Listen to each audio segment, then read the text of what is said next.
Salut. Alors, deuxième petit retour sur le 890 Duke Air.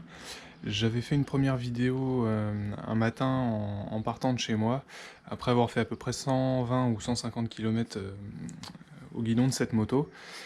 Euh, dans la même journée, j'ai pu passer les 500 km, donc je peux confirmer en fait tout ce que j'ai pu dire dans la première vidéo. Le moteur, il a une patate, c'est dingue, j'adore, vraiment.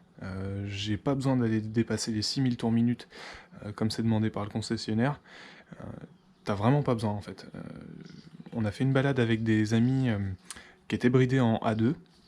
Donc une MT-07 en A2, il y avait quoi? Il y avait un CB500F en A2, les dernières versions, donc 47 chevaux 5. Il y avait un Z900 en A2 aussi. Donc les Z900 et CB500F, je les ai complètement posés, hein, j'avais même pas besoin d'ouvrir en grand, disparition totale. La MT-07, je pense qu'on se suivait à peu près.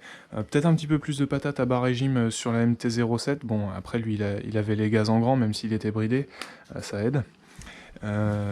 Par contre, dès qu'on passait les 80-100 km/h, bah, je le rattrapais facilement, parce que celle-là, elle a plus d'allonge. Même sans dépasser les 6000 tours minute, tu as beaucoup plus d'allonge sur celle-là.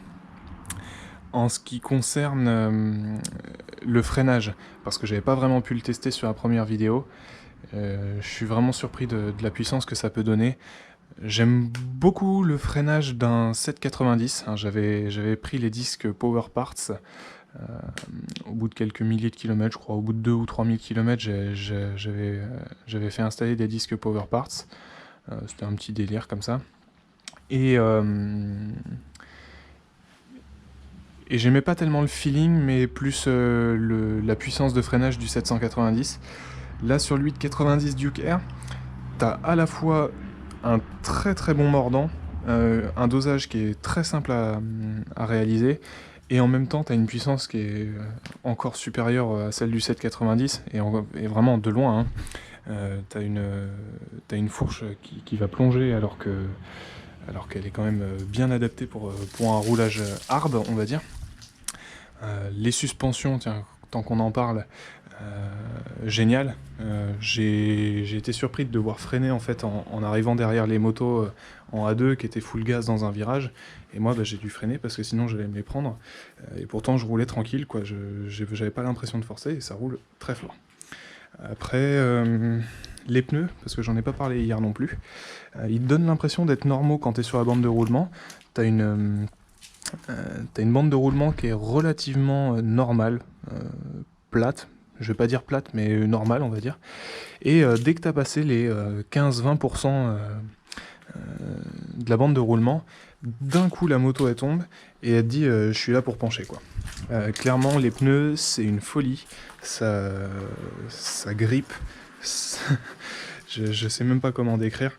Je pense qu'ils dureront pas plus de 2000 km, très franchement, même en faisant 1000 km tranquille de rodage, je vois pas comment tu peux, avec des pneus comme ça, aller chercher plus de 2000 ou 2500 km. Par contre, gros délire.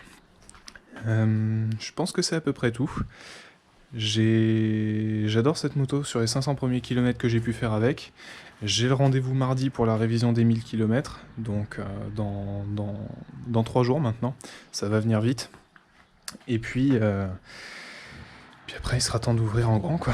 Voir ce que ça donne au-dessus de 6000. Et puis de pouvoir rétrograder enfin dans les virages.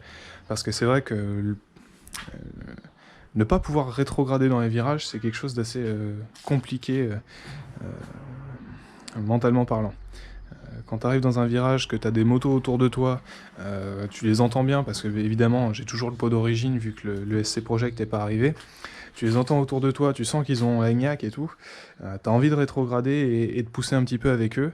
Et il faut rester calme, mais pourtant, même un rapport ou deux rapports au-dessus, eh ben, tu arrives à les suivre avec cette moto, et ça c'est génial. Elle est vraiment agile, même sur un rapport avec la lourdeur du moteur que ça implique, et ben tu suis, et même tu es obligé de freiner pour les attendre, quoi. Donc ça c'est vraiment génial. Allez, je vous laisse là-dessus, on se revoit après les 1000 km.